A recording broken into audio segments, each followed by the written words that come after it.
Hello, everyone. Thank you for attending this webinar on the wildfires of 2020. My name is Aaron Robertson, the Communications Manager for Oregon Wild, and I'll be moderating / hosting this program. We'll go through all of our presenters and then open things up for Q&A. You can either raise your hand and I can unmute you if you have your mic connected to the software, or you can type in your question into the chat and I'll read it. And of course, you can follow up with any of the speakers here directly for more in-depth information. I will send around contact information after this event. One of the reasons we're doing this is we've been trapped in this kind of vicious cycle with wildfire in Oregon. The scope and tragedy of the 2020 wildfires is a testament to that. We have these events and there's a lot of in-depth reporting that comes out of them, some of it science reporting, on-the-ground reporting, first-person narratives about where the system failed, what we can do better. And we learn a lot about how complex fire and wildfire are as an issue. And then somehow, regardless of the science, the conversation keeps getting pulled back to more logging, more firefighting, the same things that we've been doing for decades, and the same things that experience and analysis tells us don't work. So we wanted to host this presentation to elevate some of the lessons and voices to try to break that cycle. We'll first hear from Erik Fernandez, who works with me at Oregon Wild.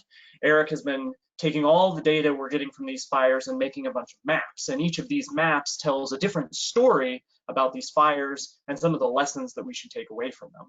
And then we'll hear from Timothy Inglesby, the Executive Director of Firefighters United for Safety, Ethics, and Ecology. And he's going to talk about the limits of fire suppression, firefighting. And finally, we'll hear from Professor Erika Fleischman, Director of the Oregon Climate Change Research Institute at Oregon State University. And she's going to tackle some of the big existential issues that we're dealing with here: land use, weather, and climate change. The presentations will be short, and like I said, we'll take care of questions after we've heard from them. And so with that, I'm going to turn it over to Erik Fernandez. Erik, sharing screen with you. All right, thanks, Aaron. Let me know, you seeing my intro screen there?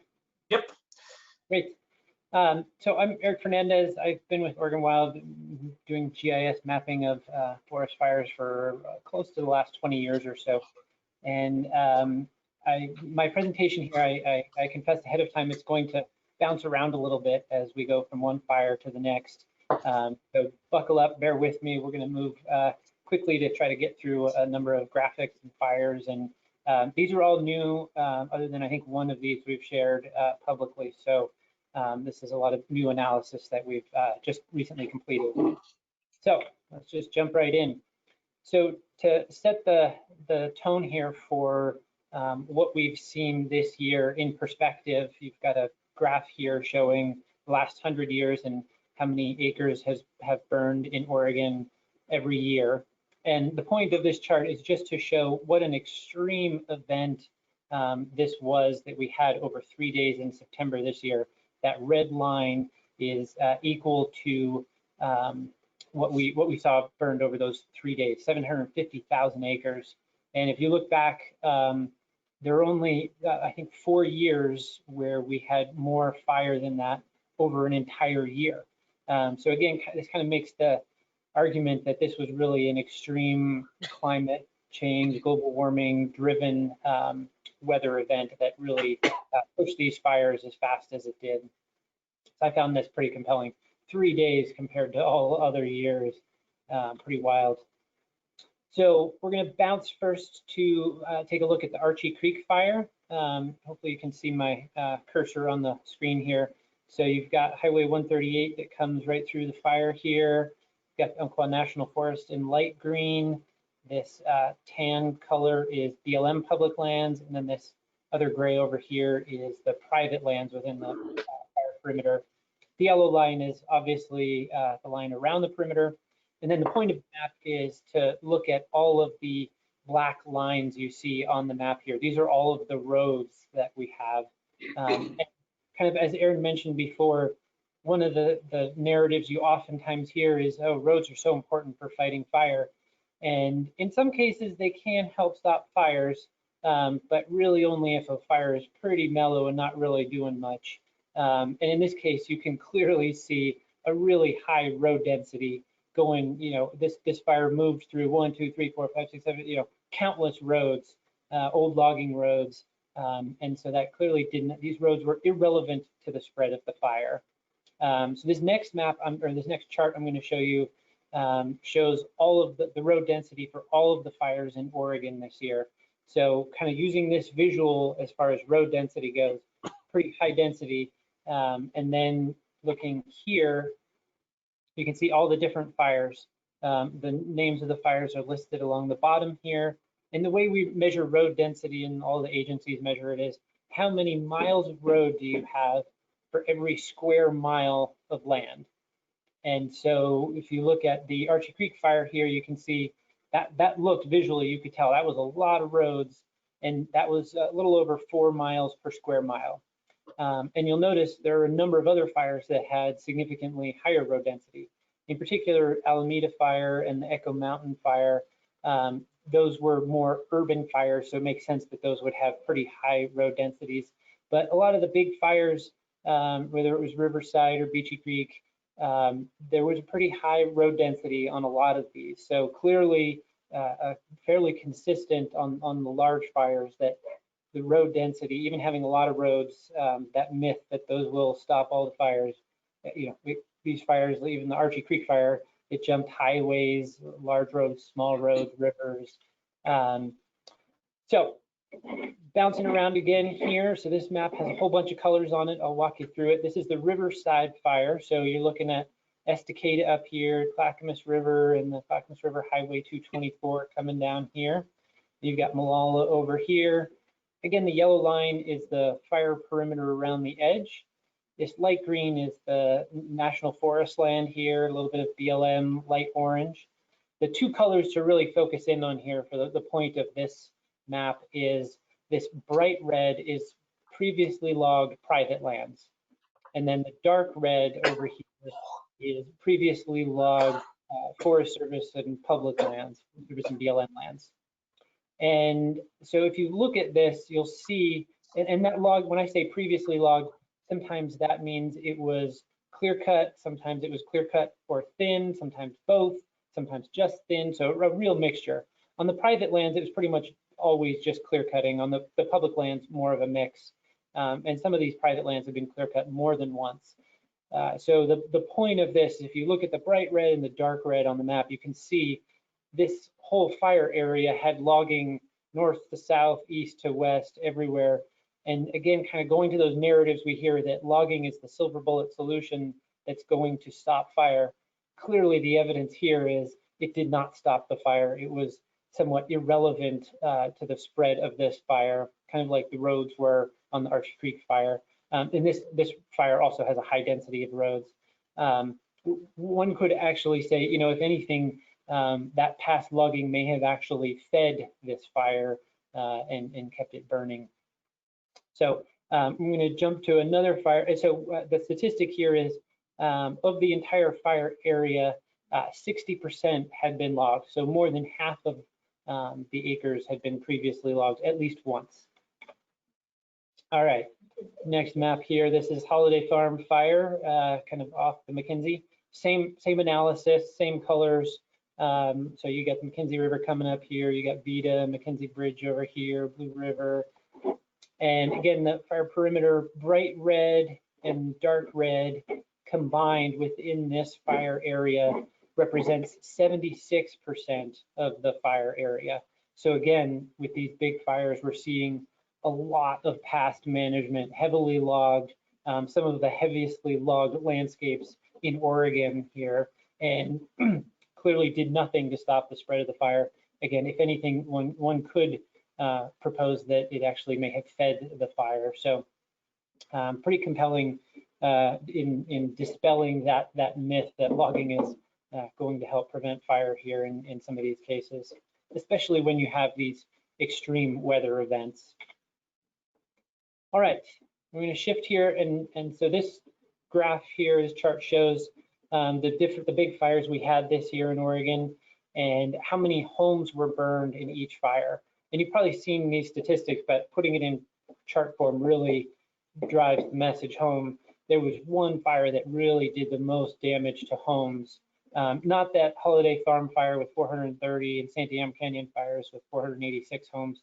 That's still pretty significant for a normal year, but boy, did the Alameda fire really was the one that burned a lot of homes. So, and I think the interesting story with the Alameda fire is here we see it had nothing to do with forests. So again, that narrative that logging is going to protect us from fire. Well, the fire that did the most damage to homes was actually an urban and grass fire, the Alameda fire. So you can see within the yellow fire perimeter here, this red color is urban and/or this is like Interstate 5 corridor here, and then the dark gray is agriculture. And so clearly very little forest here. So what past forest management may or may not have been was totally irrelevant to the fire that that burned the most homes, being the point of this map here. And you can see the percentage of the fire perimeter. So 50% ag and 41% urban interstates. All right, bouncing around here again. And this is the last fire we'll look at. Thielsen fire. This is up by Diamond Lake here. This is Highway 138 that heads down towards Roseburg. A very different fire story here. This fire started and burned through the same weather pattern, but behaved very differently. This fire did not blow up. It did not expand, at exponential pace over that 3-day period like all the other fires were. This is all public land on this fire. This lime green here is roadless wilderness, so really hasn't been logged or roaded before. And actually what's interesting is some of the forests in here within the fire area had a fair amount of dead and dying trees, which oftentimes you hear, oh, we got to take those out to reduce fire risk and fuels. But again, this fire stayed really small, a fraction of the size the other fires did. So look, there had been some past logging in here. There was some thinning, which is the purple color, and then some old clear cuts, which was the red. So this next slide is going to show severity. So remember here where you're seeing that logging, not a lot of past logging, but some, and it's basically from the highway here and west. And so if you look at some of the maps that were released last week by the Forest Service, the soil severity, and again, I'll do a bit of a caveat here. Soil severity does not equal tree mortality. Sometimes they match up closely, sometimes they vary and they differ. So there's a whole rabbit hole to go down on what is soil severity mean and how should it be interpreted. It can easily be overinterpreted, but nonetheless, here's what we saw for this fire, a real mix of severity. So this red is the high severity, very little, and then some moderate, and then some low burn and some underburn here. So a real mix, kind of what you would expect from a normal fire, not a September 2020 fire. So very interesting fire pattern here, really different than what we saw with the other fires. And also, again, interesting that the few acres here that did burn at high severity, these are the areas that had been previously logged before. So again, I can't draw a concrete conclusion there that that's for sure linked, but at least an interesting early connection there. So that is my quick spiel on some of the maps. We're always working on more maps, but that's the short version there, and hopefully we'll get to some questions later. I'll hand it back to you, Erik. And Erik will be available if anybody wants a deeper dive on those maps or some of our other analysis. So I'll send his contact information around afterwards. And you can also enter questions or raise your hand at the end of the presentation. I can unmute you. Okay, we're going to turn things over to Timothy Inglesby.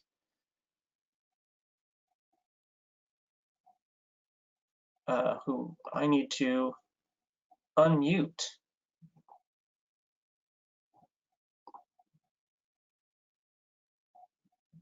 And you're still self-muted. Oops. There we go. Mic check. Good. All right. Well, thank you everyone for joining. I'm going to be talking about the limits of conventional fire suppression to protect communities or forests. And in my opinion, we're in a little scary spot because we put a lot of our eggs in the basket of emergency fire suppression to protect communities or forests from these large wildland fires. Next slide, please. Yeah. So here's the great fantasy that, and I was ate up with it too when I was a 20-something wildland firefighter. There were these kind of eco warriors battling blazes, fighting fires in this war on wildfire. But this war is one that's it's just unwinnable. We're basically making war in nature, and a lot of the war metaphors are very misguided. In fact, they're misnomers. We really should be doing land stewardship, not making fire crews more stewards than soldiers. Next, please. The reality is that a 21st century climate is rapidly ending the effectiveness and efficacy of our 20th century firefighting strategies and tactics. I use this image a lot in my presentations. It's from a California news media TV station. It's almost like stock footage. Every year we have a fire emergency in California. And this was 25,000 acres total. Now, not a single wildfire at 25,000 acres barely registers in the news media. But in many cases, firefighters are running away from the face of flames. Next, please. So I think we need to distinguish between the period of attempted fire suppression and effective fire suppression. We've been fighting fires in organized manner for over 100 years. But back in the days when we used flame swatters and misery whips, not that effective. The photo on the right is a stage photo that in the early 1950s, they're throwing everything at it. At that point, the Forest Service started using war surplus equipment, supplies, and large crews, and they started logging and eroding the forest. And given the appearance that actually, we can stop and put out wildfires. Next, please. But the real story is that, and you saw this graph in Erik's presentation, is in the post-war period, there was a part of natural climate variability, a cooler, moister set of conditions for about 30 years that made mechanized fire suppression effective. At the end of that period, when, again, part of natural climate variability, we got warmer, drier conditions. Well, these were coupled with the growing effects of global warming and human-caused climate change. Now those conditions are over, and we're not as effective in stopping and putting out forest fires. Next, please. And this is forgotten history. This is a Smokey Bear poster from 1949. Well, in 1948, over 30 million acres burned across the U.S. So we haven't even come close to that yet, but it's soon coming. There's just so many sources of ignition. The vast majority are human-caused accidents, campers, smokers, car crashes, logging operations, and as we're finding out, power lines. Accidents happen. We can try to prevent them, but we can't prevent them all. And we have crazy arsonists at work, igniting fires in the worst times and places. And then there's lightning, particularly dry lightning and multiple strikes that cause these fire complexes. We just can't prevent all wildfires. That's kind of a moot issue here. Next, please. And nor can we stop all wildfires. Particularly in this age of climate change, these weather-driven wildfires, fire crews are not able to just anchor, flank, and hold like they used to in the last century. We're often backing off and burning out, waiting for a change in weather before we really attempt direct suppression actions. And the real paradox is that the aggressive firefighting is becoming much more dangerous to firefighters, much more expensive for taxpayers, much more damaging to the ecosystems we're ostensibly trying to protect, but less effective. And we've reached this point of diminishing returns. The more resources, money, crews we put into fire suppression, the less we're getting out of it. We reached that decades ago, but it's still climbing. Next, please.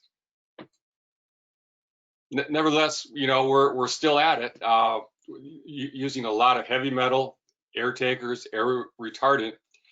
But some Forest Service scientists have discovered we're using these air tankers in the times, places, conditions where they're just not effective.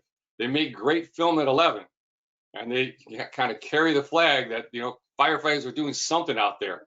But we might as well be dropping dollar bills on the fire. They're just burning a lot of money, putting the pilots and crews at significant risk, but just not effective in stopping and putting out these fires. Next, please. And we're using a lot of big iron, particularly this summer, partly in concern for putting crews at risk from COVID. We put a lot of big iron at work, lots of bulldozers, particularly in the state of California. And these are very damaging to the ecosystem. They basically destroy soil. They cause permanent scars in the landscape, but fire and flames leap over them fairly easy in the conditions that are fueling these fires. Next, please. So what's happened is that these extreme fire events are driven by extreme or severe fire weather conditions, hot, dry, windy conditions. These are the most difficult, I'd say nearly impossible for fire crews to stop the fire to spread and put it out. Almost all of the disastrous urban fires happen during these red flag warnings. And the thing is, these used to be fairly rare, infrequent events. Now they're becoming much more frequent and much more prolonged due to climate change. Next, please. And what's happening is the real significant issue is that it's this rate of spread, incredible rate of spread. These fires are exploding in size, largely driven by embers. When you have hot, dry, windy conditions, it just takes one tiny ember to land on very dry fuels, and it starts a new fire. So these fires are just spreading at just exponential rate, driven more by these tiny embers, these blizzards of embers, not the tsunamis of flames. Next, please. And so they're hopscotching across the landscape, leapfrogging across fire lines and fuel breaks, really overwhelming, outpacing firefighters. These folks, you know, standing on the Washington shore of the Columbia River, marveling at the Eagle Creek fire on the Oregon side of the river, probably didn't know that there was another fire sparked by an ember, started uphill and behind them. So there's no fire crew that can improve upon the Columbia River. It has a fire containment line. Next, please. So I'm going to argue that wildfire has become the dominant specter of climate change in the Western U.S. Far more than melting glaciers or hurricanes, floods, rising seas, wildfire is our dominant specter of climate change. Next, please. And this is the fantasy that every homeowner, in case of fire, will have fire engines and crews parked in their driveway, an air tanker swooping in their backyard, and it's just not going to happen. In fact, I almost wonder if this too is a stage photo, because this home is almost indefensible. It's located on a steep slope covered with very flammable brush. It's got those power lines in the backyard. It's just not going to happen. We don't have those kinds of resources, nor are they effective in these kinds of conditions. Next, please. Because reality is one single wildfire can threaten hundreds of homes simultaneously. And thousands of homes are destroyed by fire each year. The numbers continue to rise. And these images below really demonstrate that in many respects, the houses we've built, the houses we inhabit, are far more flammable than the surrounding forests.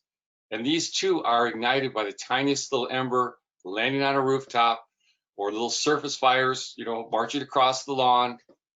And once you get one house ignited, it's like a domino effect of chain reaction of house-to-house ignitions. These become urban conflagrations. These are legitimate tragedies, disasters, catastrophes, where wildland firefighters have limited effectiveness. Next, please. So I want to challenge the frame that fires like these in Talent, Oregon, or Paradise, California, these are not really wildfires. They're certainly not forest fires. They're urban fires. Wildfires happen in wild lands. Forest fires happen in forests, but these are wildfires or forest fires that transition into urban fires. And the thing is, we can't fireproof forests. It's just we have to geoengineer the planet, but we can fireproof homes and communities. We know how to do that, and that should be our focus if our highest concern is saving lives and protecting property. Next, please. Next slide, please. Yeah.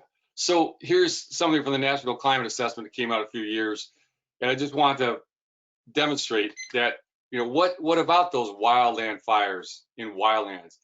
Well, this graph shows that even in the largest fires, just a fraction of those areas really burn with high severity. They're measured by soil or tree mortality. Much of that area burns with relatively low or moderate severity. Fires in wildlands, fires in forests are typically regenerative and essential, vital natural processes. Very different from fires in urban areas. They're absolutely destructive, but avoidable. And so, next, please. So this notion that preventing or suppressing all wildfires in wildlands will protect homes, communities, it's not happening now. It will likely not happen in the future given climate change. It's really a false solution. Real solution would be preparing communities for fire and hardening these homes and building the infrastructure for people to be, you know, safe in their communities.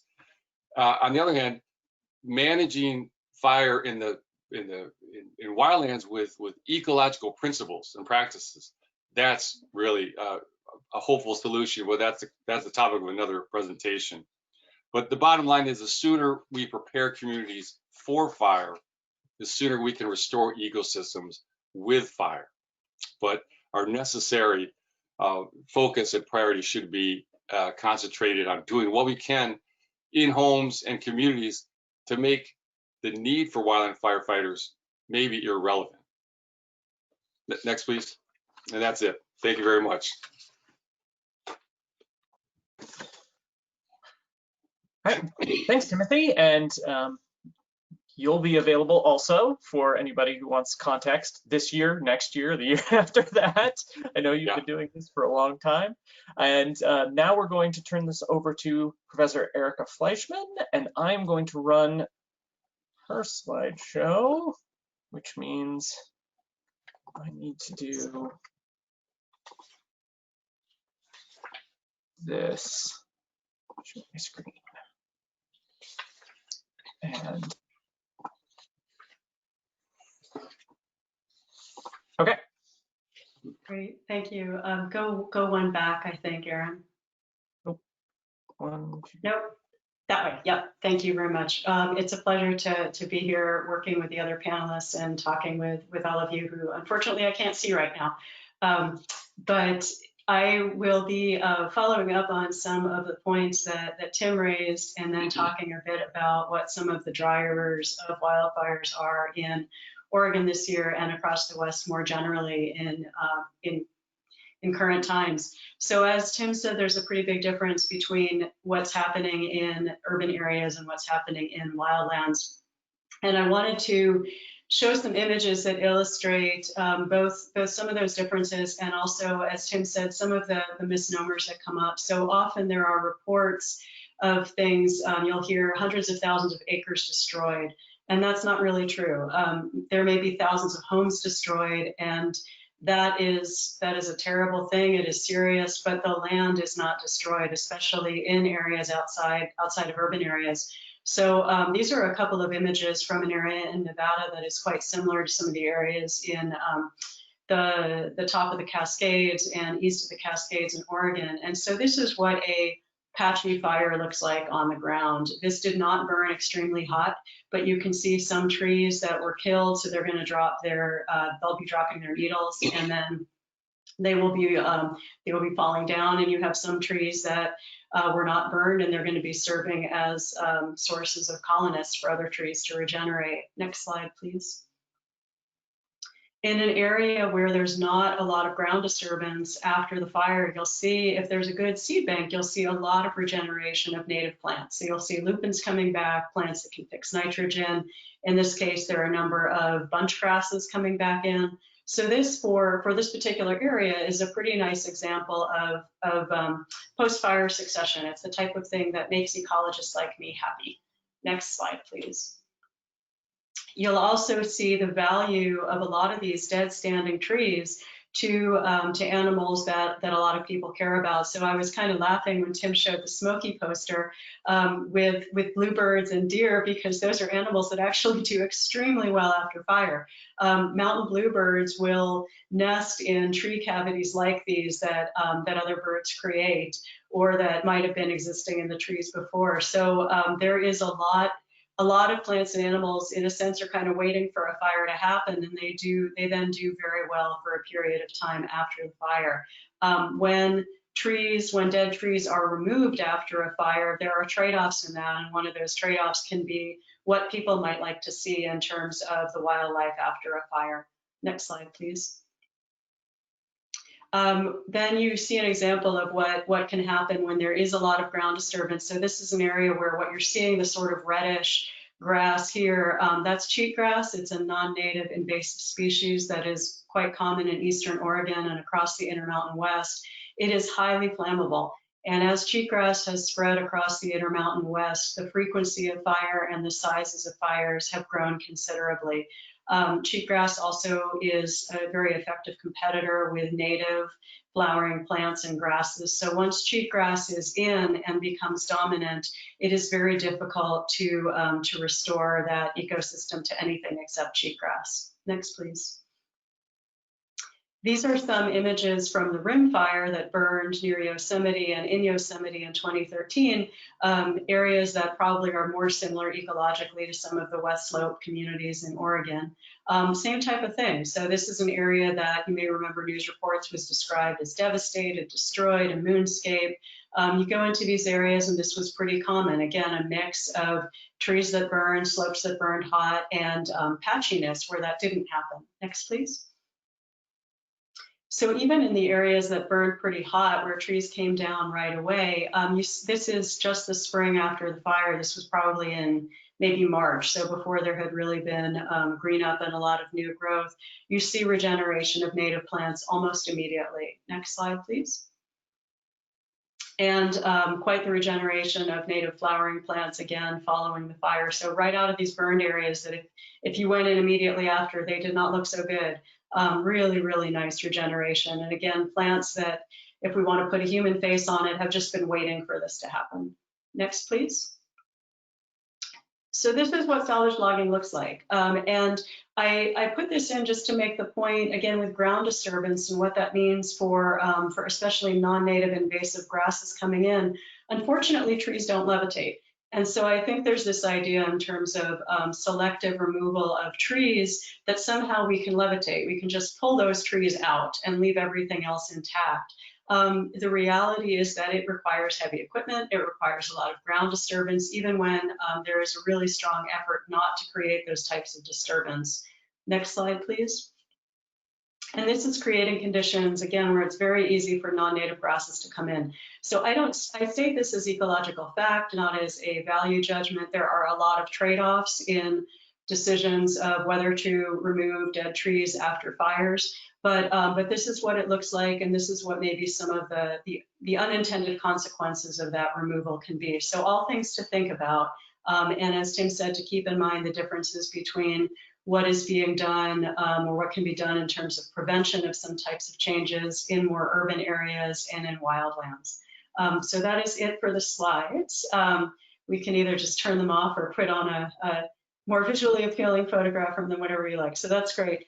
I wanted to mention 3 of the drivers of these, the types of fires that we're seeing now across the West. And they all interact, and those are climate change, extreme weather conditions, and land use. So a lot of what's been driving fires across the West is drought conditions that are drying out fuels. and drying out the soil. And I think a lot of us growing up think of drought as meaning there's not a lot of precipitation. And precipitation totals play into drought, but there's a lot more to it than that. Precipitation totals, so in a water year in Oregon, have not changed a great deal in recent years. They're not projected to change appreciably as climate continues to change. But what is likely to change is, number one, the flashiness of the precipitation, so fewer large storms across the West. Think about just the major events that can cause floods where the ground is saturated, can't hold the water. So even though a lot of water might be coming down, it's very difficult for the landscape to retain that water. Something else that's happening, especially at higher elevations, is as temperature increases, more precipitation will be falling as rain than as snow. And so again, the availability of that water to all forms of life, including humans, is decreasing as temperatures are increasing, even if the total amount of water is the same. And so what people often are talking about now in terms of drought, you may start to hear references to vapor pressure deficit or to various measures of evaporation. It's basically how thirsty is the vegetation and how thirsty is the atmosphere. And plants are becoming very thirsty, and thirsty plants burn. And so this is why one of the major reasons why drought is contributing to larger wildfires, to more wildfires. To those types of starts. So a lot of factors are contributing to drought, but it can be misleading to think about it strictly in terms of precipitation. Extreme weather is also playing into these fires. So all of us are becoming more familiar with fire alerts or fire warnings going off on our phones, with high winds being a cause for concern everywhere. When you have 60-mile-an-hour winds, as Tim pointed out, it is extraordinarily difficult to stop a fire. You just need to if you can, get the heck out of the way, preserve life, because it's going to be extremely difficult to preserve property. As Erik pointed out with some of the images he was showing earlier, a road cannot break that. And if a 4-lane highway or a 6-lane highway can't stop a fire under those types of conditions, nor can some of the fire breaks that are being considered, especially in the Intermountain West, where they're being talked about more now in areas that are sagebrush dominated, of using livestock or using mechanical equipment in the hope of breaking up fires. And that is going to be extraordinarily difficult to do under those sorts of winds. It's unclear whether these extreme winds are going to become more common as climate changes. That is an active area of research. There's a lot behind that. Right now, it's not clear. But these winds they're not unheard of, they're not common, but they're not unprecedented, and it's just extremely difficult to stop a fire. And then the next big factor is, obviously, for a fire to go, you need an ignition source. And as Tim made the point that more and more of the ignition sources are coming from human activity. This can be accidents, it can be power lines. So, I mean, human activity is not always arson. In fact, it's rarely arson. There are arson fires, but it's a pretty small proportion of the major fires now. But, power companies are doing more and more rolling shutdowns, trying to assess whether that's effective. As people move into areas that traditionally were more rural, so you hear a lot about the wildland-urban interface, you just have people in contact with areas that are drier and are highly flammable. So there are things people can do to prepare and to try to change their behavior to make it less likely, but sparks are going to happen anytime you have people. So you have these conditions that are coming together between what people do and where they live, and then combine that with climate change and weather patterns, and you really have some changes in the fire dynamics. So again, there are things that can be done especially in the urban areas. In wildlands, fire, as was said earlier, fire is a part of what happens, whether they are rare big fires or they are common smaller fires. But the urban areas, what can be done in the short term to try to minimize loss of life and property, and over the long run, what can be done in terms of design, in terms of government incentives, insurance structures, to try to reduce the type of human tragedies that unfortunately are becoming more and more common. So thank you. Thank you, Professor. I'll bring back all our panelists now. Erik, if you want to come back online. And if anybody that's watching has any questions, you can either type them into the chat or you can raise your hand and I can unmute you if you have your mic hooked up. I got one question before we started the presentation that was recommendations for what we should do on the post-fire landscape. And we saw some slides about what post-fire logging looks at and talked a little bit about the trade-offs there. But for our other two panelists, what are your thoughts? We'll start with Erik about the post-fire landscape. What should we do in terms of our intervention on that landscape, or what should we do in terms of planning for future fires? Yeah, it's a great question. I think that's where the conversation is starting to shift to now, now that a lot of these fires are starting to go out.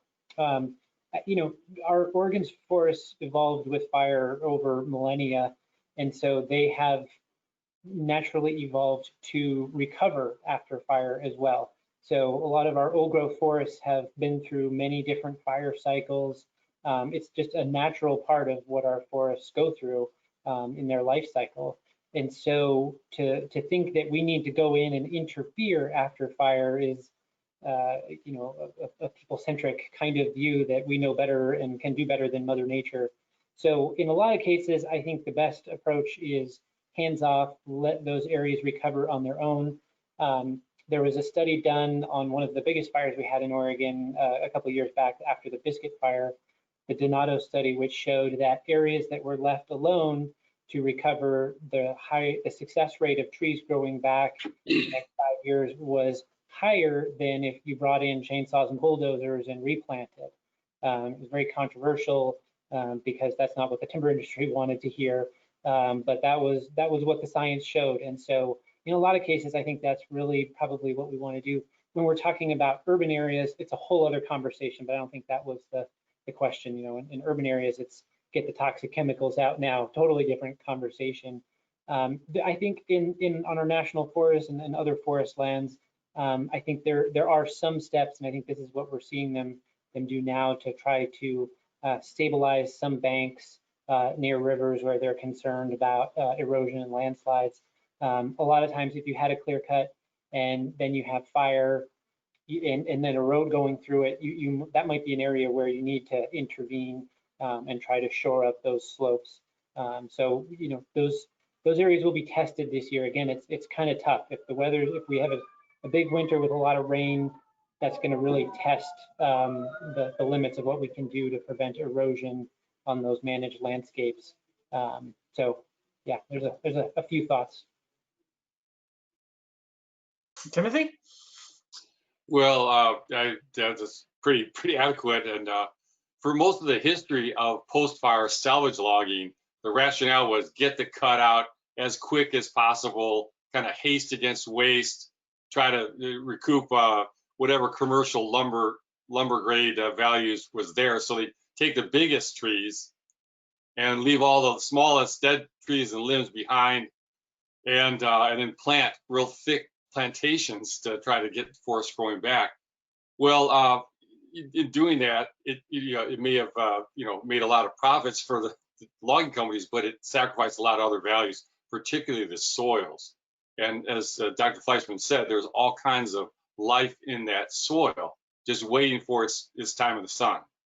And when you slam logs and drag them across steep slopes, those burned soils are already exposed. They're already very sensitive state, very destructive, and it takes so long to grow forest soil capable of sustaining big trees. When it's gone, it's gone, and it's gone in the river, which there's just cascading impacts. The one thing that a lot of the public has said, wait a minute, we can't by salvaging timber, we're scuttling our forests, and that's a bad trade-off. So then the rationale became, well, wait a minute, taking out all those big dead burned trees will make it safer for firefighters in future fires, and that's blatantly false, because again, Dr. Fleischman says when you take away those big trees, what comes behind oftentimes more flammable. What's left behind more flammable than what grows up in the form of invasive weeds or some of these flammables, grasses and shrubs, much more flammable than big dead logs and snags. So that's not a legitimate rationale for post-fire logging to make it safer or more effective for future firefighting. And Erica, did you want to have anything added on to your presentation, or? I'll add a couple of quick things. I agree with what's been said. The urban areas, how can you minimize additional risks to public health? And as Erik said, there are a lot of toxicants that are left behind when structures burn, and those present probably more of a long-term risk to human health and life than the fire itself. So there are some real problems there in terms of cleanup. I think when people are able to rebuild, how are they rebuilding? Are they hardening the structures, as Tim said? Is there a way to, in these areas that are rebuilt, to make them less fire prone, to minimize the potential for sparks to come up through ventilation systems and start future fires? So given that these places are probably going to burn again, how can the loss of life and property and human health be minimized in those areas? There are some considerations as insurance costs go up in a lot of these places. In California, it's becoming very hard to get insurance in some regions. Of what does this mean socially? Who is going to be able to afford to live in these areas as insurance costs go up and as the cost of home construction goes up? And what does this mean in terms of the society that anyone would like to see, of who can live where and who can live where safely? There are some constraints in the wildlands. So in areas that are public lands that are grazed, it is pretty difficult for the Forest Service and the BLM to keep areas from being grazed for more than a year or two post-fire. And so it may require legislative action to have land management policies that allow for soil stabilization and that allow for establishment of native plants. Right now, if agencies would like to increase the probability or maximize the probability of recovery of native plants rather than non-native grasses, they're in a bit of a bind. So that's something where it's not just desire, but there are some laws that make it difficult. I think a good tie into that is the question we got about the narrative that if wildfire areas are left undisturbed, they are more vulnerable to reburn. And is that the case? What kind of examples do we have? So I can talk a little bit about areas with cheatgrass, and this is likely to be the same in other areas that non-native grasses are coming into. So Ventonata is one of the ones that's coming further west, not quite in the range of cheatgrass, although probably overlaps. Areas in which these non-native plants are established are burning more frequently, and the fires are larger.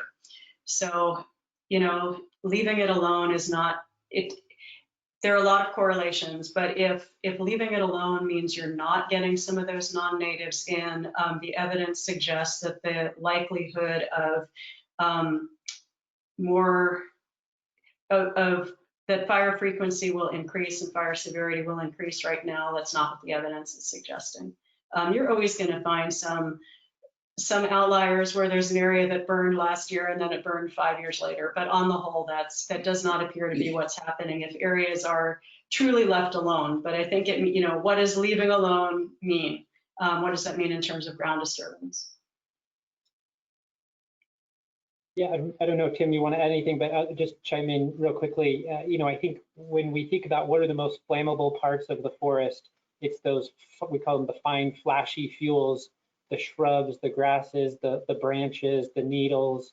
And once a fire moves through, that's all burned up for the most part, especially if you have a higher intensity fire. And then if another fire does come several years later, 10 years later, you still might have, and you left it alone, you still might have those big trunks of trees left, but those are not as flammable as those fine flashy fuels. So there are certainly examples, and this is one of the tricky things with fire is I've got a study to prove this, and then you look at the next fire and the fire behaved differently because of the time of day or the slope or the time of year, and you've got a study that shows something differently. So you got to take some things with a grain of salt here. But I think I agree with Erica that it certainly can happen. You could find examples on the landscape in Oregon where here in Central Oregon, up above Sisters, where you had several areas that a couple of fires had some overlap. But a lot of times what you also see is sometimes when the fire gets to an area that was previously burned, that's a defensible line where the fire will actually calm down and go to the ground and not spread as quickly. So, it can kind of go both ways. Yeah, and the last few years we've had kind of a glut of these very large fires, vast parts of the landscape burned, lots of dead trees on the landscape. And there's this notion, it comes across in the news media that, oh my God, a fire's burning in this old fire area full of millions of dead trees. It's going to be a Holocaust. And that's just not the case. And in fact, even if we desire to do so, there's just so much area, some of it very steep slopes, rocky terrain, far away from cities or markets. Fire is nature's recycler, particularly in dry forest ecosystems, and is doing just exactly what it should do, kind of converting some of those down dead limbs and logs into fertile soil. So and doing that work for free that we couldn't do with our machines and our technology, even if we wanted to. So in some cases, we might want to be managing some of these burned areas with fire to help kind of keep those surface down dead material at a manageable level and build that soil fertility. Yeah, Aaron, one thing I might just add on that, on the side, how much logging may or may not happen or what's appropriate after a fire, especially with this year's fires. You saw that map of how there's a lot of roads through these areas, and some of those roads are roads no one's ever uses anymore, but they're still there in the landscape. Others are roads that a lot of people use, they're highways.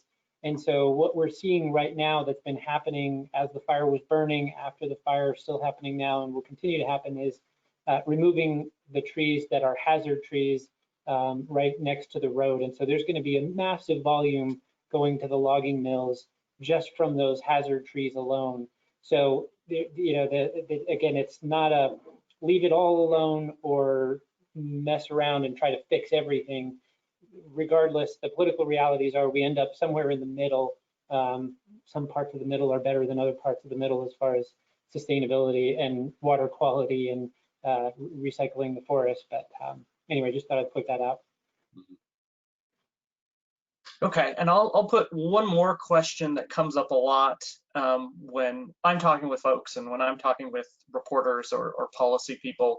And I started to frame it in Oregon isn't a planet in the Star Wars universe, right? Tatooine's a completely desert planet, Hoth's a completely ice planet. And sometimes when we talk about fire and forests, we pretend that Oregon is not a diverse landscape, that, we're not the forest moon of Endor, right? We have the high desert, we have drier forests, we have rainforests in the Coast Range.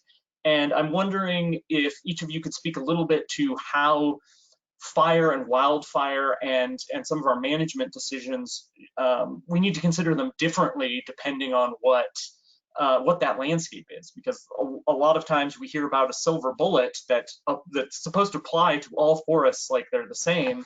And that's not the case in Oregon, and it can vary from what side of the slope something is on or how close it is to a waterway. Or maybe I made my point with my question. I'll take a first stab at it, and I will leave lots of important pieces out that you two can pick up. But yeah, I think that's a great point, and I think some of those fundamental questions. Is fire good or is fire bad? It's neither. If it's burning your home, it's bad. If it's burning in the backcountry, the way it has always burned and evolved over time, that's just nature doing its thing the way it's supposed to, and it's good for wildlife and totally sustainable, and it's all fine. So it's hard to say it's either good or bad. It's much more nuanced, and I know that doesn't make for a good soundbite, but there is some fundamentals there that are hard to get around.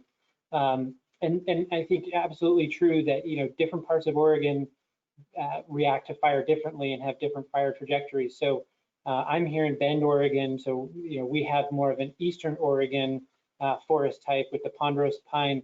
Tends to have historically would have burned every 5 to 20 years. So that means fires coming through all the time. And typically it was a low severity, just a grass fire, taking out some small trees and branches, and the big old trees with the thick bark, no problem, they survived many fires over their lifetime. And that's wildly different than what you have in Western Oregon, where it's a much wetter forest, and the fire cycle would only typically come back every 150 to 300 years, depending on where you're talking about. So totally different. And when it would come back, it would typically come back fairly hot and intense. So very different. And then you go down to Southwest Oregon, and you have kind of a mix of everything. It changes very quickly from one slope to the next. And so, so what do we do with that, and how do we prepare for fire? It's going to be different what we do in Central Oregon and Eastern Oregon versus Western Oregon. But I think there are some common things that we should be doing everywhere in a changing climate. And that's focusing on protecting homes and communities, not logging and trying to solve this in the backcountry. This is really about prioritizing homes and communities and protecting those areas. And there's proven techniques that can happen, cleaning your gutters, moving your wood piles away from the house. A lot of different techniques there that have been proven to be very successful. You can never fully fireproof your home if the conditions are just right, but a lot of steps can be taken to make it a lot safer and easier for firefighters to try to defend it if they're able to. So, and that's something that we can work on throughout Oregon, regardless of what ecosystem we're in.